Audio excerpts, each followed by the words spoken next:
14 ವರ್ಷದ ಬಾಲಕಿಯನ್ನ ಪುಸಲಾಯಿಸಿ ಮನೆಗೆ ಕರೆತಂದು ಬಾಲಕಿಯ ತಲೆಯನ್ನ ಬೋಳಿಸಿ ಬಾಲಕಿಯ ಗುರುತು ಸಿಗದಂತ ರೀತಿಯಲ್ಲಿ ಮಂಚದ ಕೆಳಗೆ ಬಚ್ಚಿಟ್ಟು ಚಿತ್ರಹಿಂಸೆ ಕೊಟ್ಟಿರುವ ಘಟನೆ ನನಗಿಷ್ಟ ನಂದಿನಿ ತುಪ್ಪ, ಶುದ್ಧ ತುಪ್ಪ ಅಂದ್ರೆ ನಂದಿನಿ.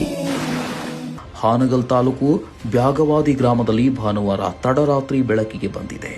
ಹೌದು, ಬ್ಯಾಗವಾದಿ ಗ್ರಾಮದ 55 ವರ್ಷದ ಲಕ್ಕವ್ವ ಎಂಬ ಮಹಿಳೆ ಈ ನೀಚ ಕೃತ್ಯ ಎಸಗಿದ್ದಾಳೆ. ಮನೆ ಬಿಟ್ಟು ಬಂದಂತಹ ಬಡ ಹಾಗೂ ಅನಾಥ ಮಹಿಳೆಯರನ್ನ ಟಾರ್ಗೆಟ್ ಮಾಡುತ್ತಿದ್ಲು ಈ ಮಹಿಳೆ. ಈಕೆ ಅಪ್ರಾಪ್ತ ಬಾಲಕಿಯರನ್ನ ಪುಸಲಾಯಿಸಿ ತಂದು ಲಕ್ಷಾಂತರ ರೂಪಾಯಿಗಳಿಗೆ ಮಾರಾಟ ಮಾಡುತ್ತಿದ್ಲು ಎನ್ನಲಾಗಿದೆ. ಈ ಹಿಂದೆ ಶಿವಮೊಗ್ಗ ಬಸ್ ನಿಲ್ದಾಣದಿಂದ ಚಿಕ್ಕಮಗಳೂರು ಮೂಲದ ಮಹಿಳೆಯನ್ನ ಪುಸಲಾಯಿಸಿ ಬ್ಯಾಗವಾದಿ ಗ್ರಾಮದ ಮನೆಗೆ ಕರೆ ತಂದಿದ್ಲು. ಮಹಿಳೆಗೆ ಮದುವೆ ಮಾಡಿಸುತ್ತೇನೆ ಅಂತ ಮನೆಯಲ್ಲಿ ಕೂಡಿ ಹಾಕಿದ್ಲು.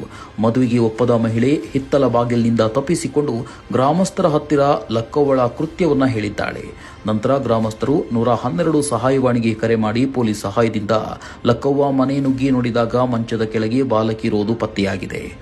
ಗ್ರಾಮಸ್ಥರು ಬಾಲಕಿಯನ್ನ ವಿಚಾರಿಸಿದಾಗ ಹುಬ್ಬಳ್ಳಿ ಮೂಲದ ಬಾಲಕಿ ಎಂದು ತಿಳಿದು ಬಂದಿತ್ತು. ಲಕ್ಕವ್ವಳ ಕೃತ್ಯವನ್ನ ಪೊಲೀಸರ ಮುಂದೆ ಸಂತ್ರಸ್ತ ಬಾಲಕಿ ಹೇಳಿಕೊಂಡಿದ್ದಾಳೆ. ನಂತರ ಗ್ರಾಮಸ್ಥರು ಮಹಿಳೆಗೆ ಧರ್ಮದೇಟು ಕೊಟ್ಟು ಸಂತ್ರಸ್ತ ಬಾಲಕಿಯನ್ನು ರಕ್ಷಿಸಿ ಪೊಲೀಸರಿಗೆ ಒಪ್ಪಿಸಿದ್ದಾರೆ. ಈ ಕುರಿತು ಆಡೂರು ಪೊಲೀಸ್ ಠಾಣೆಯಲ್ಲಿ ಪ್ರಕರಣ ದಾಖಲಾಗಿದೆ. Lokesh Sonagar, Public Next, Hangal.